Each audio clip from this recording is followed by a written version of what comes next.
வணக்கம். This is doctor Francis Xavier. இன்றைக்கு உங்களை ஒரு புதிய சப்ஜெக்டில் நான் சந்திக்கிறதுல ரொம்ப சந்தோஷம்.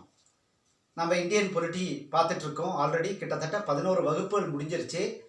இப்போ நாம் இன்னைக்கு பார்க்குறது Indian national movements. Indian national movements அப்படின்ற ஒரு subject part of the history. As a history professor நான் யூபிஎஸ்சி கொஸ்டின்ஸ் எல்லாத்தையுமே ஒரு வெரிஃபை பண்ணி பார்த்ததுல இந்த 2020 கேட்கப்பட்ட கேள்விகளில் யூபிஎஸ்சியில் இந்தியன் நேஷ்னல் மூமெண்ட்ஸ் அந்த பகுதியில் இருந்து தான் அதிகமான கேள்விகள் வந்துருந்துருச்சு. TNPSC group 1, group 2, group 2A, 3, 4 எல்லாத்துலேயுமே, அது மட்டுமல்ல combined engineering service, subordinate engineering service, எல்லா சர்வீஸ்லையும் ஜென்ரல் ஸ்டடீஸில் ஒரு சாப்டர் இருக்கு, இந்தியன் நேஷ்னல் மூமெண்ட்ஸ் அப்படின்னு. நேஷ்னல் மூமெண்ட்ஸ்னா உங்க எல்லாருக்குமே தெரியும், சுதந்திர போராட்டத்தை பற்றியான வரலாறு.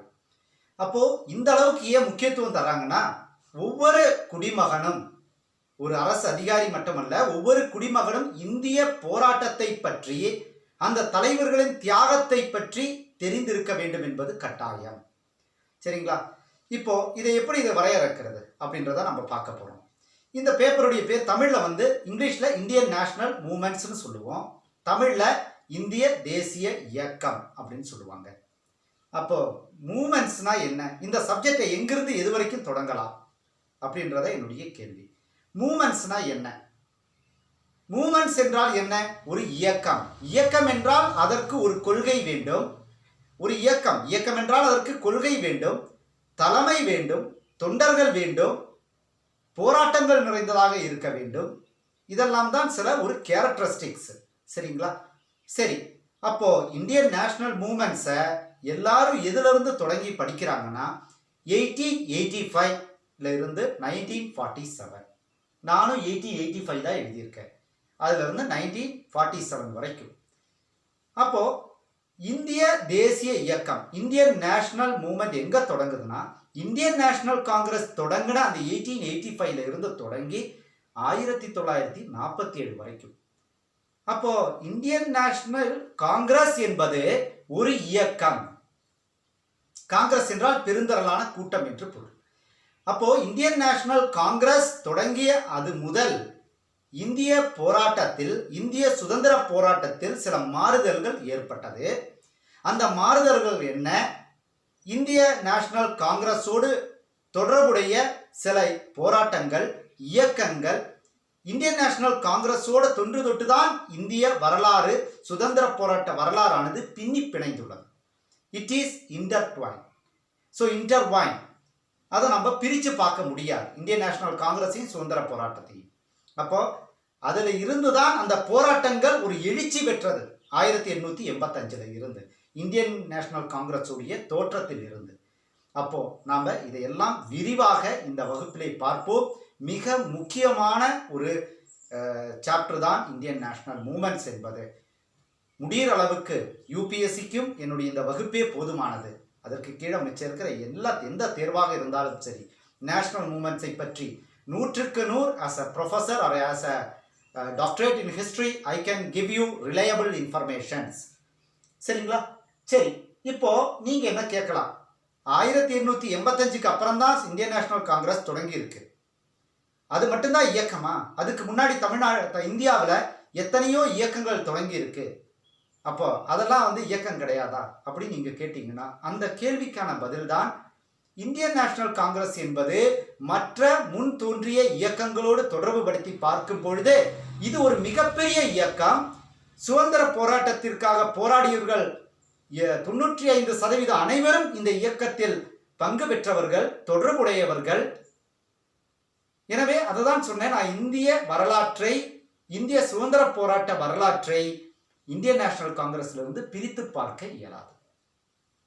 இருந்தாலும் இதற்கு முன்பு நீங்கள் கேட்ட கேள்வி போன்று பலர் மனதில் இருக்கக்கூடிய ஒரு கேள்வி, இதற்கு முன்னால் பல இயக்கங்கள் இந்தியாவில் தோன்றி இருக்கிறதே பல தேசிய தலைவர்களால் அப்படின்னு கேட்கலாம். ஆமா, அந்த இயக்கங்கள் பல பரீட்சையிலையும் கேட்கிறாங்க. ஒரு இயக்கம், அந்த இயக்கத்தை யார் தோற்றுவித்தது, எந்த வருடம், சில முக்கியமான இயக்கங்களை நான் உங்கள் முன் குறிப்பிட்டு விட்டு இந்தியன் நேஷனல் காங்கிரஸ்க்குள் நம்ம போவோம். சரிங்களா? பல எக்ஸாம்லையும் கேட்குறாங்க பல இயக்கங்களை பற்றி. அதற்கு முன் இருந்த இயக்கங்களானது கிட்டத்தட்ட ஒரு 18 இயக்கங்களை நான் அந்த பிராக்கிங்கில் எழுதியிருக்கேன். இந்த இயக்கங்கள் எல்லாம் ஒரு சில மாநிலங்கள், ஒரு சில டெரிட்டரி, அந்த ரீஜியனோட முடிஞ்சிருச்சு. இந்தியன் நேஷனல் காங்கிரஸ் மாதிரி இந்தியா முழுக்க ஆளுமையை செலுத்தவில்லை என்று நான் ஆணித்தரமாக கூறுவேன். இதைத்தான் பல ஹிஸ்டாரியன்ஸுடைய கருத்தும். சரிங்களா? இப்போ நாம பார்த்தீங்கன்னா என்னென்ன இப்போ நாம நிறைய இருக்கு, முக்கியமானதை பற்றி நம்ம பார்க்க போறோம். சரி, முக்கியமானதை மட்டும். ராஜாராம் மோகன் ராய் பேரை நான் ஃபர்ஸ்ட் எழுதியிருக்கேன். ராஜாராம் மோகன் ராய் சோஷியோ ரிலீஜியஸ் ரிஃபார்ம் மூவ்மெண்ட்ஸை தொடங்கினார். சரிங்களா? அதே சோஷியோ ரிலீஜியஸ் ரிஃபார்ம் மூவ்மெண்ட்ஸ் 1815களில் ஆத்மீய சபா, அடுத்தது 1828ல் பிரம்ம சமாஜ். அந்த பிரம்ம சமாஜ் அதுக்கப்புறம் பிரிவுபட்டு ஆதி பிரம்ம சமாஜ், அந்த சாதாரண பிரம்ம சமாஜ், அந்த மாதிரிலாம் பிரிவுபட்டிருக்கு. சரிங்களா? அப்போ 1815ல் தொடங்கின மிக ஒரு ஸ்ட்ராங்கான ஒரு அசோசியேஷன் அப்படின்னு பார்த்தீங்கன்னா அது ஆத்மீய சபா. அப்புறம் பிரம்ம சமாஜ் 1828, ராஜாராம் மோகன் ராய். சோஷியோ ரிலீஜியஸ் ரிஃபார்ம் மூவ்மெண்டாக இருந்தாலும் இந்திய தேசிய அளவில் மக்களை திரட்டி சுதந்திரம் அடைய வேண்டும் என்பது இந்த முக்காவாசி இருக்கிற இயக்கங்களுடைய உள்கருத்தாக இருந்துருச்சு. வெளிப்படையாக சொல்லலைனாலும் அவங்களுடைய மக்களை திரட்ட வேண்டும், மதத்தை சரி செய்ய வேண்டும், சமூகத்தில் இருக்கக்கூடிய அவலங்களை நீக்க வேண்டும், அதே சமயம் சுதந்திரத்தையும் அடைய வேண்டும். இது குறிக்கோளாக இயங்கியது. ஸோ இதெல்லாம் எக்ஸாம்ல கேட்பாங்க. இந்த இயக்கங்கள் எல்லாம் தோற்றுவித்தவர் யார், வருடம் என்ன. இன்னும் இந்த சாப்டர் இந்த இயக்கங்களை எல்லாம் நான் மிக தெளிவாக இந்தியன் ரெனசன்ஸ் என்ற சாப்டர் ஹிஸ்டரியில் எடுக்கும்போது நான் எடுக்கிறேன். சரிங்களா? சரி, அடுத்து ரெண்டாவது லேண்ட் ஹோல்டர்ஸ் சொசைட்டி தீபேந்திரநாத் தாகூரால் தொடங்கப்பட்டது 1836. சரி, மூன்றாவது British India society William Adams என்பவர் 1836 தொடங்கியிருக்கார். அடுத்தது பெங்கால் பிரிட்டிஷ் இந்தியா சொசைட்டி 1843. அடுத்தது பிரிட்டிஷ் இந்தியன் அசோசியேஷன் தீபேந்திரநாத் தாகூர் 1852. அடுத்தது ஆறாவது மெட்ராஸ் நேட்டிவ் அசோசியேஷன், மிக முக்கியமானது, பழமை வாய்ந்தது, லக்ஷ்மண அரசு செட்டியார் 1852. அடுத்தது ஏழாவதாக பாம்பே அசோசியேஷன் ஜெகநாத் சங்கர் சேத் என்பவர் 1852 தொடங்கினது. சரிங்களா? எட்டாவது ஈஸ்ட் இந்தியா அசோசியேஷன் 1866 தாதாபாய் நேரோஜி தொடங்கினார்.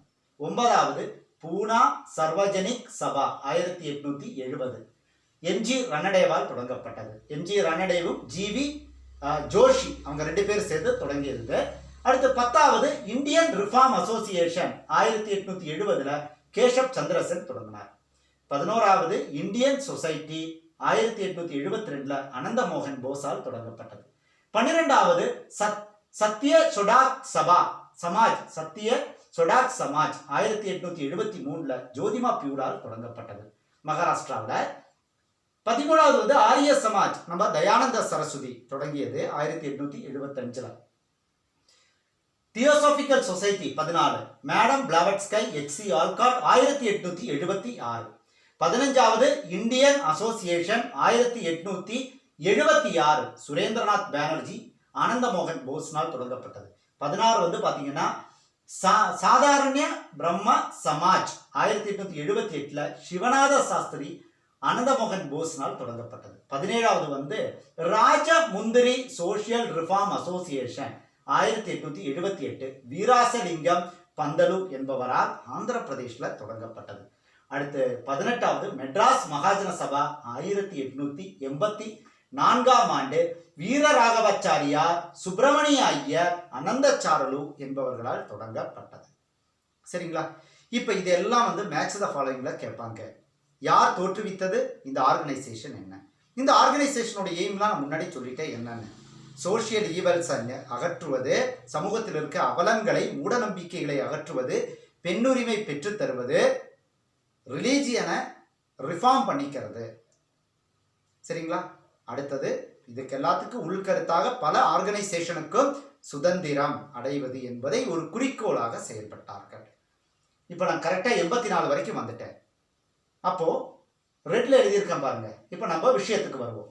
இந்தியன் நேஷனல் காங்கிரஸ் 85ல் முன் இருந்ததை விட மிகவும் திடமானதாக, இந்திய அளவுக்கு ஆளுமை கொண்டதாக, பல தலைவர்களை ஒன்றடக்கியதாக ஒரு விஸ்வரூபம் கொண்டதுதான் இந்தியன் நேஷனல் காங்கிரஸ். அது 1883ல் இந்தியன் நேஷனல் கான்ஃபரன்ஸ் அப்படின்ற ஒரு சின்ன இயக்கமாக அனந்தமோகன் போஸும் சுரேந்திரநாத் பானர்ஜியும் தொடங்குறாங்க. முக்கியமானது இது, ஞாபகம் வச்சுக்கோங்க.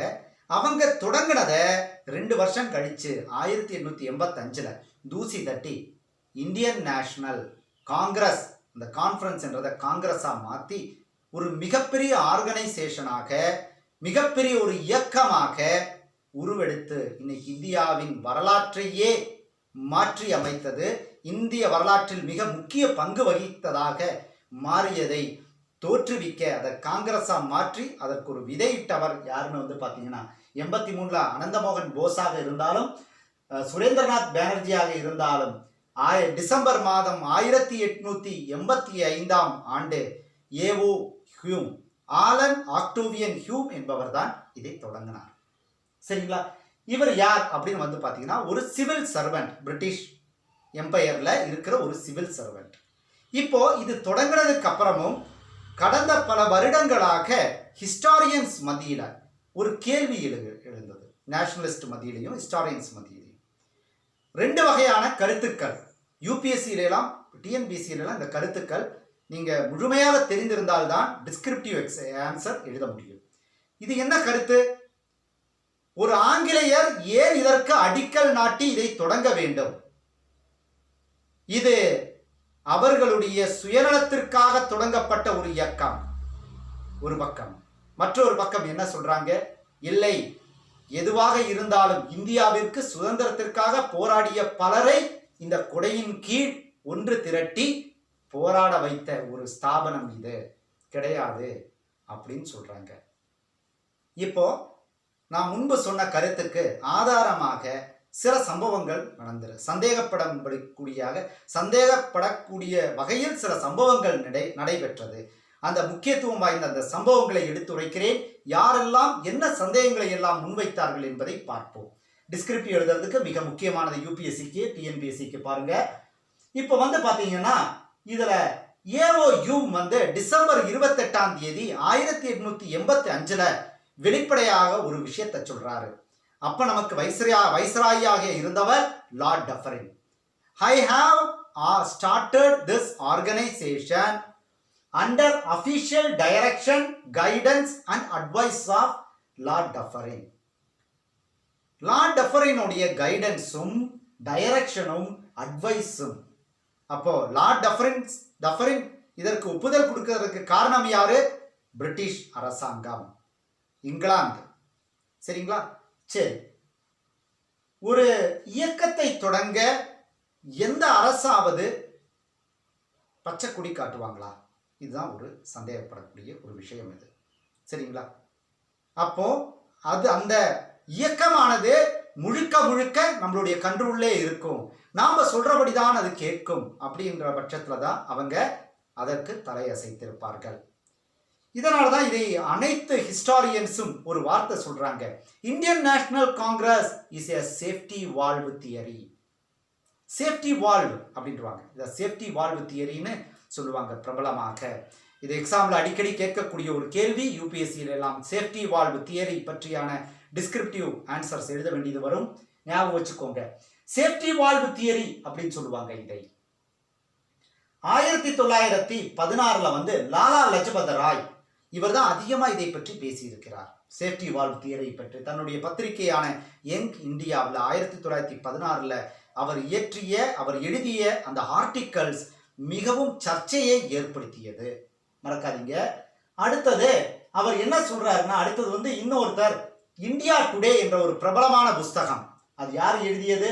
ஆர் பாம்தத் என்பவர் எழுதிய இந்தியா டுடே என்ற புஸ்தகத்துல அவர் ஒரு படி மேல போய் என்ன சொல்றாருன்னா, Congress product of Lord Dufferin's mind. Congress is a product of Lord Dufferin's mind brain அப்படின்னு தன்னுடைய புஸ்தகத்துல குறிப்பிடுகிறார். 1935ல் MS 39 மன்னிக்கவும் 1939ஆம் ஆண்டு எம்எஸ் கோல்வால்கர் என்பவர் ஒரு பேம்ப்லெட் இந்தியா முழுக்க ஒரு பேம்ப்லெட்டை டிஸ்ட்ரிபியூட் பண்றாரு. அந்த வி என்ற பேம்ப்லெட், வி என்றால் நாம், அந்த பேம்ப்லெட்லேயும் இந்த கருத்தை அவர் வெளியிடுகிறார். CF ஆண்ட்ரூஸ் அப்புறம் கிரிஜா முகர்ஜி 1938 ஒரு புஸ்தகம் எழுதுறாங்க, the rise and growth of the Congress in India. அதுலேயும் இந்த கருத்தை முன்வைக்கிறார் அவர். சரி, இவங்க எல்லாம் சொல்லிட்டு இருக்காங்க இந்தியன் நேஷனல் காங்கிரஸ் பிரிட்டிஷ் தன்னை காப்பாற்றிக் கொள்ள இந்திய மக்களை சாந்தப்படுத்துவதற்காக ஒரு இயக்கத்தை உருவாக்கியது என்றுதான் சொல்கிறார்கள். இந்த சிம்லால ஏஓ யூம் எங்க ஒர்க் பண்ணிட்டு இருந்தார் சிவில் சர்வெண்டா?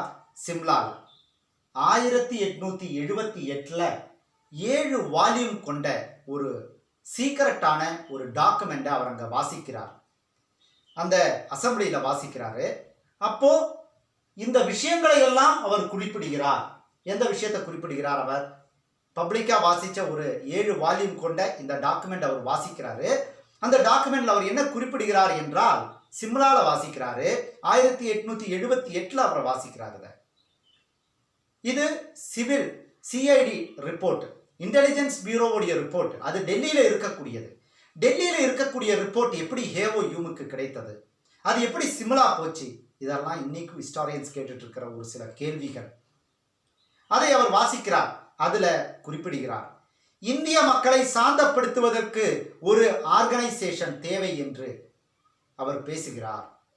ஆனா இன்னைக்கு இந்த 7 வால்யூம் எங்க போச்சுன்னே ஹிஸ்டாரியன்ஸ் எல்லாம் தேடிட்டு இருக்காங்க, கிடைக்கல. சரிங்களா? சோ அடுத்தது லாலா லஜபத் ராய் நம்ம ஹேவோ யூமை பற்றி என்ன சொல்றாருன்னா, இந்தியாவிற்கு பொலிட்டிக்கல் லிபர்ட்டி வேண்டும் என்று நினைத்தவர் அவர். இருப்பினும் அவர் ஒரு இங்கிலீஷ் பேட்ரியாட். அவர் முழுக்க முழுக்க இங்கிலீஷ், அந்த இங்கிலாந்தின் மீது மிகவும் தேசபக்தி கொண்ட ஒரு தேசபக்தன், இங்கிலாந்தின் தேசபக்தன் என்று கூறுகிறார். சரிங்களா? அப்படிப்பட்டவர் இது தொடங்கி இருக்கிறது எதுக்குன்னா, பிரிட்டிஷ் ஆட்சியை இங்கே நிலைநிறுத்தக்கூட, இந்திய மக்களை சாந்தப்படுத்தக்கூட அதை இந்தியன் நேஷனல் காங்கிரஸை உருவாக்கி இருக்கலாம் அல்லவா என்பதுதான் இங்கே நாம் புரிந்து கொள்ள வேண்டிய ஒன்று. சரி, ஹேவோ யூம் ரிட்டையர் ஆகிறாரு 1882. ரிட்டையர்மெண்ட்டுக்கு அப்புறம் திரும்பி இங்கிலாந்து போயிட்டு திரும்பி வர்றாரு 1885. இன்னொரு விஷயம் என்னன்னா, இந்தியன் மிரர் என்ற ஒரு பத்திரிகை, கல்கத்தாவை சார்ந்த பத்திரிகை, இந்தியாவிற்கு இந்த இந்தியன் நேஷனல் காங்கிரஸ் போன்ற ஒரு அமைப்பு வேண்டும் என்று குரல் கொடுத்து கொண்டு இருந்தது அந்த காலகட்டத்தில். ஸோ இதுதான் இந்தியன் நேஷனல் காங்கிரஸ் உருவாவதற்கான ஒரு பின்னணி. எதுவாக இருந்தாலும் சரி, இதெல்லாம் நீங்கள் கிரிட்டிக்கலி எவாலுவேட் என்பதில் இதை நீங்கள் நிச்சயமாக இந்த கருத்துக்களை எல்லாம் வெளியிட வேண்டும். அப்போதான் அந்த எஸ்ஏ முழுமை பெறும். சரிங்களா? இப்போ இந்தியன் நேஷனல் காங்கிரஸ் எதுவாக இருக்கட்டும், இந்தியன் நேஷனல் காங்கிரஸ் டிசம்பர் 1885 தொடங்கப்பட்டது. அப்போ தொடங்கப்படும் பொழுது அதில் பார்த்தீங்கன்னா 1885 தொடங்கப்பட்டது. கோகுல்தாஸ் தேஜ்பால் சான்ஸ்கிரிட் காலேஜ் மும்பையில் இருக்கக்கூடிய அங்கே தான் இந்த ஃபர்ஸ்ட் மீட்டிங் நடத்துகிறாங்க. 72 டெலிகேட்ஸ் பார்ட்டிசிபேட் பண்ணுறாங்க. சரிங்களா? WC பேனர்ஜியை பிரசிடெண்டாக தேர்ந்தெடுக்கிறாங்க. ஆலன் ஆக்டோவியன் ஹியூமை ஜெனரல் செக்ரட்டரியாக. அப்புறம் இதில் 2 யூரோப்பியன்ஸ் இருந்தாங்க, பங்கு பெற்றார்கள். வில்லியம் வெடர்பர்ன் என்பவரும் John Jardine, William வெடர்பர்ன், John Jardine, ஏவோ Hume, மொத்தம் 3 ஆங்கிலேயர்கள். அந்த 72 பேர்ல 3 ஆங்கிலேயர்கள் இதில் பார்ட்டிசிபென்ட்ஸாக இன்னைக்கு இருந்திருக்காங்க. அதுக்கப்புறம் நம்ம தாதாபாய் நேரோஜி, SN பானர்ஜி, பத்ருதீன் தியாப்ஜி, சுப்பிரமணிய ஐயர், ரமேஷ் சந்திர தத் போன்ற பல இந்தியாவின் தலைமை பீடத்திலே இருக்கக்கூடிய பல நேஷனலிஸ்ட் இந்த ஒரு இயக்கத்தில் இந்த முதல் first conference Indian national Congress உடைய ஃபர்ஸ்ட் செஷன்ல பார்ட்டிசிபேட் பண்ணியிருந்தாங்க. ஸோ இதை பற்றியான